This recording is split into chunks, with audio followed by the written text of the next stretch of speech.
சோகாரில் ஒரு 47 வருஷமாக பழமையான ஒரு இந்தியன் ரெஸ்டாரண்ட்டை பற்றி பார்க்கலாமா?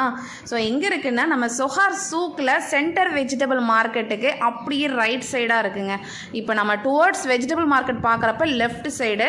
ஸோ இது நம்ம காரெல்லாம் பார்த்திங்கன்னா அவ்வளோ டிராஃபிக்காக இருக்கும். எல்லாருமே பார்சலுக்காக தான் அவ்வளோ க்ரௌடடாக இருக்குது. உள்ளே சாப்பிட்ற கூட்டம் ஒரு க்ரௌடுனா வெளியே பார்சலும் அந்தளவுக்கு மூவ் ஆகிக்கிட்டு இருக்கு. இங்கே போர்டு பார்த்திங்கன்னா அரேபிக்கில் தான் இருக்கும். இந்த ரெஸ்டாரண்ட் நேம் லீமி ரெஸ்டாரண்ட். இங்கே இந்தியன் அரேபிக் ஃபுட் ரொம்ப ஃபேமஸ். 47 வருஷமும் ஒரே டேஸ்ட்டை மெயின்டைன் பண்ணுறாங்க. ரொம்ப ரொம்ப ரீசனபிள் ப்ரைஸாக இருக்குங்க. நாங்கள் போகிறப்ப எல்லா டேபிளும் ஃப்ரீயாக தான் இருக்கமா இருந்துச்சு. ஆனால் ஒரு 5 நிமிஷத்தில் எங்கேருந்தான் கூட்டம் வந்துச்சுன்னு தெரிலங்க. வெயிட் பண்ணி சாப்பிட்ற அளவுக்கு அந்தளவுக்கு க்ரௌடடாக இருந்துச்சு. இங்கே ஃபேமிலி ரூம் எதுவுமே கிடையாது. ஆனால் காமனாக உட்காந்து தான் சாப்பிடணும்.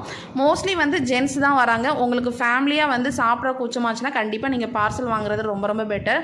நான் சிக்கன் பிரியாணி வாங்கியிருந்தேன். இங்கே பீஃப் பிரியாணி, மந்தி தான் ரொம்ப ரொம்ப ஃபேமஸ் நினைக்கிறேன். எனக்கு எல்லாருமே மந்தி தான் ட்ரை பண்ணாங்க.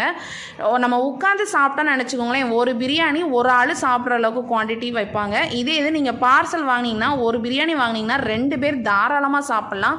அந்தளவுக்கு குவான்டிட்டி நிறையா வச்சு கொடுக்குறாங்க. பிரியாணி ரொம்ப ரொம்ப ரீசனபிள் ப்ரைஸு. அது மட்டும் இல்லாமல் நாங்கள் பரோட்டா, அதுக்கப்புறம் கீமா, தால் எல்லாமே வாங்கியிருந்தோம். அது போக இங்கே நிறைய சிக்கன் வெரைட்டிஸும் நிறைய வெரைட்டிஸ் இருக்குது. ஸோ கண்டிப்பாக ட்ரை பண்ணி பாருங்கள். மெயினாக இவங்களோட மந்தியில் வைக்கிற அந்த சிக்கன் ட்ரை பண்ணுங்கள். இதை நீங்கள் தனியாக கிரில்லாக கூட வாங்கிக்கலாம். அந்தளவுக்கு ஜூஸியாக சாஃப்டாக ரொம்ப சூப்பராக இருந்துச்சு. ஸோ மஸ்ட்டு ட்ரைங்க. ஒரு நாளாவது ட்ரை பண்ணி பாருங்கள். ஸோ இது வரைக்கும் நம்மளோட பேஜை ஃபாலோ பண்ணாமல் பார்த்தாலும் கண்டிப்பாக ஃபாலோ பண்ணிக்கோங்க. நெக்ஸ்ட்டு பார்க்கலாம். தேங்க்யூ, பாய்.